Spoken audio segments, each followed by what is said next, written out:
Good morning বন্ধুরা, welcome back to my channel. তো তোমরা সবাই কেমন আছো? আশা করছি সবাই ভালো আছো, আর যে যেখানে আছো সুস্থ আছো।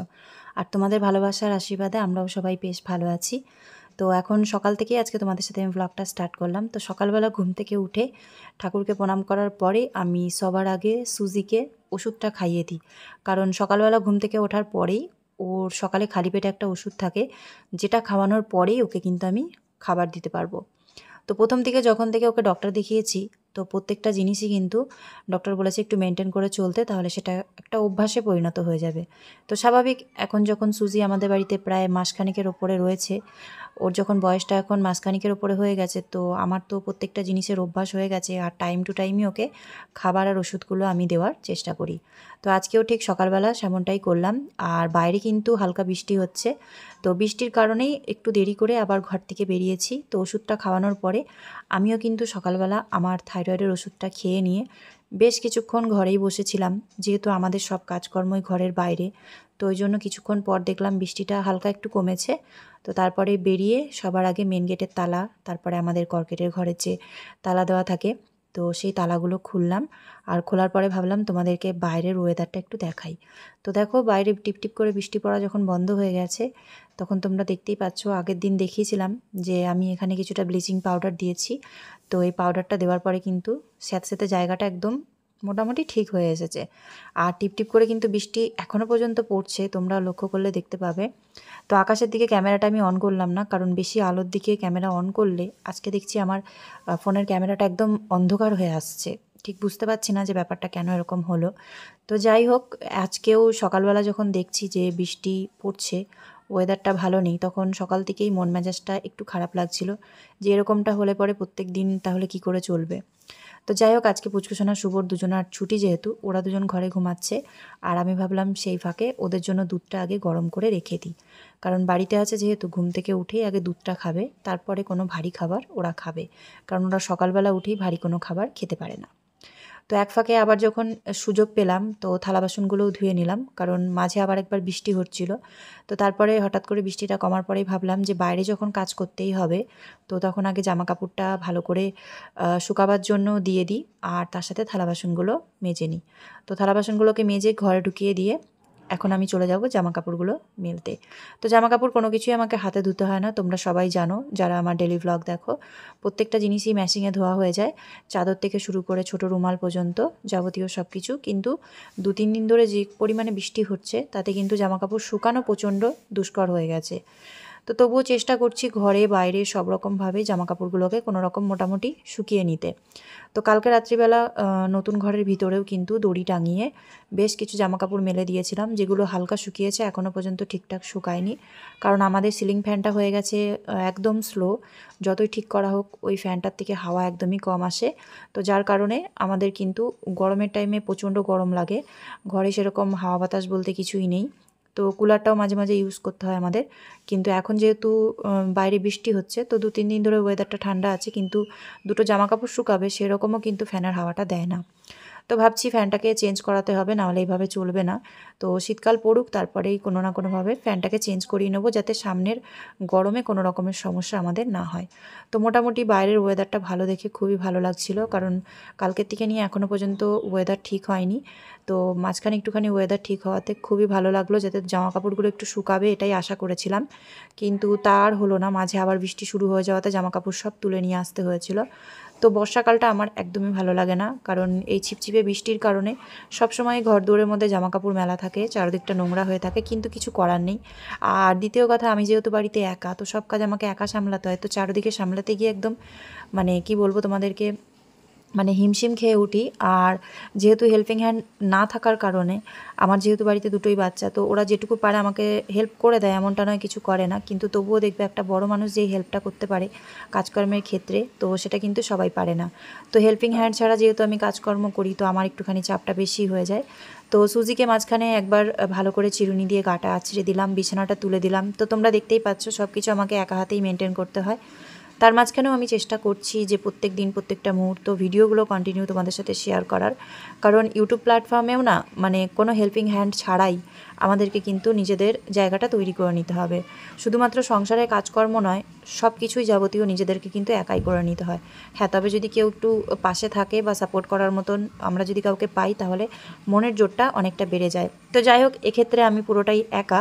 তো আমার ছেলে মেয়ে যতটুকু সাপোর্ট করে আমাকে তাতেই অনেক।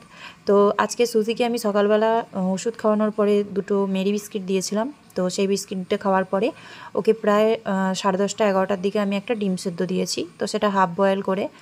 আর তারপরে এখন আমি চলে আসলাম রান্নার দিকে। তো আজকে যেহেতু আমার শরীরটা খুব একটা ভালো নেই, ঠান্ডা ঠান্ডা লেগেছে, তো ওই কারণে ভাবলাম যে আজকে আর স্নান করব না, মাথায় জল দেবো না, গা হাত পাটা ধুয়ে জামাকাপড় চেঞ্জ করে রান্নার দিকে চলে আসলাম। তো আজকে হবে খিচুড়ি। তো অনেক দিন ধরেই পুচকুসোনা শুভ বলছে যে যখনই বৃষ্টি হবে তখন একটু খিচুড়ি করো। তো বৃষ্টির কারণে আমাদের কিন্তু এখন খিচুড়িটা খেতে বেশ ভালোই লাগে। তো আগের দিন তো সেরকমভাবে কোনো মশলাপাতি দিইনি, তো আজকে ভাবলাম একটু মশলাপাতি দিয়ে ভালো করে খিচুড়িটা রান্না করি, আর তার সাথে কিছু আলাদা করেও আইটেম করি যেগুলো খেতে আমরা পছন্দ করি। তো তোমরা দেখতেই পেলে বেগুন কেটেছিলাম, তো বেগুন ভাজা হবে, তার সাথে হবে কুমড়ো দিয়ে বেগনি, খিচুড়ি। আর লাস্টে যখন খিচুড়ি ওদেরকে দিতে যাব তখন ওরা বলছিল ডিমের অমলেট করলেও ভালো হতো, তো ওই কারণে 2 ভাই বোনকে একটা ডিমের অমলেট করে দিয়েছিলাম। তো খিচুড়ির জন্য চাল ডাল সব কিছু ফুটিয়ে নিয়েছি। অন্যদিকে আমি কিন্তু বেগুনগুলোকে নুন হলুদ আর একটুখানি চিনি দিয়ে অনেকক্ষণ আগেই মাখিয়ে রেখেছিলাম সবজি কাটার পরে পরে। তো সেটাকে আগে ভাজতে বসিয়ে দিলাম। তো একদিকে ভাজা হচ্ছে আর একদিকে আমি এখন খিচুড়িটা সোমবার দিয়ে দেবো। তো খিচুড়ি সোমবার দেওয়ার জন্য আদা পেঁয়াজ রসুন সব কিছুই আমি ব্যবহার করেছি আজকে। আর খুব ভালোভাবেই খিচুড়িটা রান্না করেছি। আর খিচুড়িটা শুধুমাত্র দুপুরের জন্য এক টাইমই রান্না করেছিলাম। তো তারপরে রাত্রিবেলা কি রান্না হবে এখনও পর্যন্ত কিছু জানি না। তো খিচুড়ি দেখবে সব সময় গরম গরম খেতেই ভালো লাগে, আর ঠান্ডা হয়ে গেলে সেটা এক প্রকার ভালো লাগে না। আর দ্বিতীয়ত ঠান্ডা হয়ে গেলে সেই জিনিসটার মধ্যে জল দিলে সেই আগের মতন স্বাদটা হয় না। তো ওই জন্য আমাদের বাড়িতে যখনই খিচুড়ি রান্না হয় তখনই কিন্তু আমি একবেলার জন্যই করি, দুবেলার জন্য কখনো খিচুড়ি রান্না করি না। তো ওদিকে আমি খিচুড়ির জন্য আলুটাকে নুন হলুদ দিয়ে ভাজতে বসিয়ে দিলাম, আর এদিকে বেগুন ভাজাটাও মোটামুটি অর্ধেক হয়ে গেছে। তো মোটামুটি সব রান্নাই আমার কমপ্লিট হয়ে গেছে। ভাবলাম কুমড়োর বেগনিটা যখন বানাচ্ছি তো তোমাদের সাথে একটু শেয়ার করি। তো এর মধ্যে বেসন আর নুন হলুদ দিয়েই পাতলা একটা ব্যাটার বানিয়ে কুমড়োর পকোড়িগুলোকে বানিয়ে নিচ্ছি। তো ফাইনালি রান্নাবান্না সব কমপ্লিট হয়ে গেছে। এখন মোটামুটি দুপুর 2টো মতন বাজে। তো এই টাইমেই আমার ভিডিও আপলোড হয় আর এই টাইমেই আমরা খেতে বসি, কারণ আমি সবসময় এটাই চেষ্টা করি যে সময়ের মধ্যেই খাবার দাবারগুলো রেডি করতে। আর সবসময় তো আমাদের একসাথে খাওয়া হয় না, শুভ পুচকুসোনা দুজন 2 টাইমে স্কুল থেকে আসে, ওই জন্য একসাথে যখন আমরা থাকি 2টোর মধ্যেই কিন্তু 3জনে মিলে খেতে বসে পড়ি। আর হ্যাঁ, আমাদের খাওয়ার আগে কিন্তু সবসময় সুজিকে খাবারটা আগে দিয়ে দিই। তো সুজিকেও কিন্তু আজকে আলু কুমড়ো আর গাজর সিদ্ধ করে আমি খাবার দিয়েছি। আর আমাদের জন্য আছে বেগুন ভাজা, কুমড়োর বেগুনি আর একটু সামান্য পেঁয়াজের পকোড়ি করে নিয়েছি, আর তার সাথে ডিমের অমলেট। তো এই দিয়ে আমাদের দুপুরের খাওয়া দাওয়াটা কমপ্লিট হয়ে গেছিলো। তো বিকালবেলা সুজি দেখো কি সুন্দর আরামে ঘুমাচ্ছে। তো আগের দিন যে জিনিসটা এসেছে সেটা পেয়ে তো খুবই খুশি হয়েছে, আর এতটা শান্তভাবে আর এতটা রিল্যাক্সে ঘুমাচ্ছে যে তোমাদেরকে না দেখিয়ে পারলাম না। তো এতদিন ধরে ও মেঝেতে যেখানে সেখানে শুয়ে পড়তো, কোনো কাপড় চোপড় পেতে দিলেও ও বুঝতে পারতো না যে ওখানে ওকে শুতে হবে, কারণ ও খুবই পরিষ্কার, খুব একটা নোংরা করে না ঘরে যখন থাকে। তো এইটা পাওয়ার পরে সত্যি ও মন খুলে রিল্যাক্সে ঘুমাচ্ছে, দেখেও কতটা শান্তি লাগছে। তো এটা হচ্ছে আগের দিনের ভিডিও। বাবা যখন আমাদের জন্য জন্মাষ্টমীর প্রসাদ নিয়ে এসেছিলো তো তখন ভিডিওটা শ্যুট করে রেখেছিলাম, কিন্তু তোমাদের সাথে সেটা শেয়ার করতে ভুলে গেছিলাম। তো ওই জন্য আজকে এটা তোমাদের সঙ্গে শেয়ার করে দিচ্ছি। তো মা কিছু ফল বাতাসা, তার সাথে লুচি মালপোয়া তালের বড়া আর কিছুটা তাল জাল দিয়ে বাবাকে দিয়ে কেটলিটার মধ্যে পাঠিয়ে দিয়েছিল। তো কেটলিটা আমি আবার ভালো করে ধুয়ে বাবাকে ফেরত দিয়ে দিলাম, কারণ বাবা সকালবেলা ওটাতে করেই খাবার নিয়ে যায়। তো এখন সব প্রসাদগুলোকে নিয়ে আর খাবারগুলোকে নিয়ে যাচ্ছি এখন নতুন ঘরে। আর বাবাও বসে আছে, বাবা সুজির সাথে খেলা করছে। আর বাবাকে দেখালাম সুজির থাকার জায়গাটা, তো বাবারও খুব ভালো লেগেছে। বাবা বললো এটা ছিঁড়ে ফেলবে না, তো বললাম যে না, ও যখন বুঝতে শিখবে যে ওটা ওর তখনও কখনোই ছিঁড়বে না। গুড ইভিনিং বন্ধুরা, তো এখন বাজে সন্ধ্যে 7:30। তো তোমাদের সাথে আবারও আমি ব্লগটা এখন থেকে স্টার্ট করছি। তো পুচকুসোনাকে নিয়ে এখানে পড়তে বসিয়েছি, আর তার সাথে আমি কিছু মশলাপাতি সবজি এগুলো কেটে নিচ্ছি। তো আগের দিনের তোমাদের সাথে যেটুকু আমি ভিডিও শেয়ার করলাম, বাবা এসেছিলো জন্মাষ্টমীর প্রসাদ দিতে, তো সেটা কিন্তু আগের দিনের ব্লগ ছিল। আর আজকের কিন্তু এটা মানে সকাল থেকে যে স্টার্ট করেছি, তো আজকেরই ব্লগ। তোমরা আশা করছি বুঝতে পারছো। তো মিডিলে এইটুকু ভিডিও দেওয়ার কারণ হলো তোমরা অনেকেই আছো যে জন্মাষ্টমী ভিডিও শেয়ার করেছো, কিন্তু আমি তো বাড়িতে সেরকম কিছু করিনি। তো বাবা যেটুকু যা দিয়ে গেছে, মা পাঠিয়েছে বাড়ির থেকে পুজো করে, তো সেটা তোমাদের সাথে শেয়ার করবো না এমনটা তো হতে পারে না। তো ওই জন্য তোমাদের সঙ্গে ছোট্ট একটুখানি ভিডিও শেয়ার করে দিয়েছি। আর এখানে পুচকুসোনা নিজের মতন করে পড়ছে, ওকে একটু দেখিয়েও দিচ্ছি, বলে দিচ্ছি, কারণ আমি এখন যেহেতু রান্না করব, আর রান্না করতে করতে প্রায় ঘন্টাখানিকের মতো লেগে যাবে। তো সেই জায়গায় ওরা এখন পড়তে না বসালে আজকে আর পড়াটা হবে না, ওই জন্য এখানেই পড়তে বসিয়ে দিলাম। আর একা সংসারে মানুষকে সব কিছু ম্যানেজ করেই চলতে হয়, মানে একটা কাজ একবারে করে উঠে তারপরে অন্য কাজ করব এরকমটা ভাবলে কখনোই হয় না। ওই জন্য একসাথে দুটো একটা কাজ ম্যানেজ করে করতে হয়। তো সেটাই করছি আর সেটাই আমি করে থাকি। তো এখানে আমি কড়াইয়ের মধ্যে বেশ কিছুটা পরিমাণে তেল দিয়ে দিয়েছি। তো এটার মধ্যেই আমি আলুটা ভেজে নেব, আর তার সাথে চিকেনটাকেও এর মধ্যে রান্না করে নেব, কারণ আজকে রাতে আমাদের রান্না হবে চিকেন আর তার সাথে রুটি, কারণ চিকেনের সাথে রুটিটা খেতেই ভালো লাগে। আর এখন যখন রাত্রিবেলা চিকেনটা করছি, তো ওই জন্য আর রাত্রিবেলা চিকেনের সাথে ভাত খাবো না, আমরা তিনজন মিলে রুটি খেয়ে নেব। তবে ম্যাক্স নয়, সুজিকেও রুটি আর তার সাথে চিকেন দেব, কারণ ওর জন্য একটা সলিড পিস আমি হলুদ দিয়ে ফুটিয়ে তারপরে রুটিটাকে মিক্সারের মধ্যে ভালো করে পিষে ওকে দিয়ে দেবো, কারণ আমরা এখন অনেক কদিন পরেই চিকেন খাচ্ছি। শুভর শরীরটা ভালো না বলে আমরা তো চিকেন খাওয়াটা বন্ধই করে দিচ্ছিলাম, বাট ভাবলাম তবুও অল্প করে নিয়ে আসি আর অল্প তেল মশলা দিয়ে রান্নাটা করি। তো সবার আগে নুন দিয়ে আজকে আলুটা ভেজে নিয়েছি, আজকে আলুর মধ্যে আর হলুদ দিইনি, আর সেটাকে ভালোভাবে ভেজে নিয়ে তারপরে অল্প করে পেঁয়াজ ভাজা করে নিচ্ছি, কারণ কিছু কিছু মানে জিনিস আছে যেগুলো রান্না করলে পরে একটু ভাজা ফ্লেভারটা ভালো লাগে। তো চিকেনের মধ্যে পুরোটাই যদি কাঁচা পেঁয়াজ দিতাম তাহলে টেস্টটা খুব একটা ভালো লাগতো না, আর যেহেতু অভ্যাস হয়ে গেছে এখন অল্প করে পেঁয়াজ ভাজা দিতে, তো ওই জন্য প্রথমে পেঁয়াজ ভাজাটা করে নিয়ে তারপরে দেখো হাতে মাখা পুরো মাংসটাকে আমি এবার কড়াইয়ের মধ্যে দিয়ে দিলাম। তো আজকে সব কিছু দিয়ে হাতে বেশ ভালো করে মাখিয়ে নিয়েছি একটু সময় নিয়ে। তো এইভাবেই এটাকে এখন কড়াইয়ের মধ্যে নাড়াচাড়া করতে থাকবো আর ঢাকা দিয়ে দিয়ে চিকেনটা রান্না করব। তবে পুরো চিকেনটাই আজকে যেহেতু মানে অল্প তেল মশলা দিয়ে করছি, আর পেঁয়াজ টমেটো কাঁচা লঙ্কা সব কিছু দিয়ে মেখে দিয়েছি, তো জানি না কালারটা কেমন আসবে। অনেক সময় হয় যে রং দেখে কখনো কিন্তু খাবারের বিচার করা যায় না। অনেকে দেখেছি সুন্দর সুন্দর করে রংটা দেখিয়ে মানে খাবারটা মনে করে যে খুব ভালো হয়, কিন্তু কিছু ক্ষেত্রে কালার ছাড়াও কিন্তু খাবারের টেস্ট খুব সুন্দর হয়। তো এই চিকেনটাকে আজকে পুরোটাই দেখছো যে ঢাকা দিয়ে রান্না করছি, তার মধ্যে একটুও জল দিইনি আমি, আর চিকেনটা থেকে কিন্তু মোটামুটি ভালোই জল বেরিয়ে এসেছে।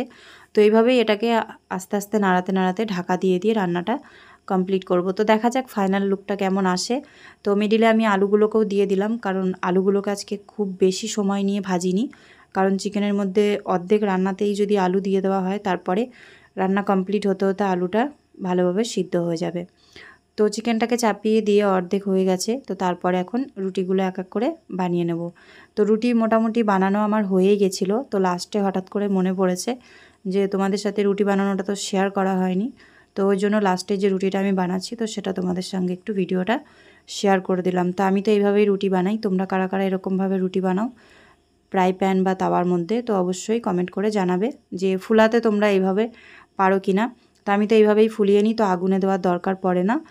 আর এর আগের দিনকে হাউসওয়াইফ ঝুমাদি বলেছিল যে ননস্টিকের কড়াইয়ে বা তাওয়াতে কাঠের চামচ ইউজ করতে বা কাঠের খুন্তি ইউজ করতে। তো রিসেন্ট আমার কাছে এখন কাঠের কোনো রকমেরই হাতা খুন্তি নেই, যার জন্য আমি স্টিলের খুন্তি বা হাতা ইউজ করি, কারণ আমরা যখন ননস্টিকের থালা বাসনগুলো নিয়েছিলাম তো ওর সাথে আমাদেরকে দিয়েছিল প্লাস্টিকের হাতা খুন্তি, তো সেগুলো একটু তেতে গেলেই গলে যায়, তো যার জন্য আমি ওগুলোকে খুব একটা ইউজ করি না। ওগুলোকে একদমই নর্মালি না ইউজ করার মতন, যেরকমটা দেখলে তোমরা যে আমি রুটি বানাবার সময় হালকা একটু ইউজ করেছি, তো এর থেকে বেশি ইউজ করি না। তো ওই জন্যই চেষ্টা করব যে কাঠের হাতা খুন্তি নিতে আর ননস্টিকের তাওয়া বা ফ্রাই প্যানের মধ্যে ইউজ করতে। তো যাই হোক দেখো আমাদের চিকেন কিন্তু রেডি হয়ে গেছে, আর কালারটা কিন্তু বেশ ভালো লাগছে। তোমাদের কেমন লাগছে কমেন্ট করে জানিও, খেতে কিন্তু খুবই টেস্ট হয়েছিল। আর রাতের খাবারে এই তো আমাদের আজকে আছে চিকেন আর রুটি, সুজির খাবারটা সুজিকে দিয়ে দিয়েছি, চিকেন সেদ্ধ আর রুটি। তো আজকের ভিডিওটা আমি এখানেই শেষ করছি। ভিডিওটা কেমন লাগলো তোমরা কিন্তু অবশ্যই কমেন্ট করে জানিও, আর ভালো লাগলে পরে আমার পাশে থেকো। তো দেখা হবে কালকে নতুন একটা ব্লগে নতুন একটা ভিডিওতে। সবাই ভালো থেকো, সুস্থ থেকো, সাবধানে থেকো, আর সবসময় নিজেদের খেয়াল রেখো।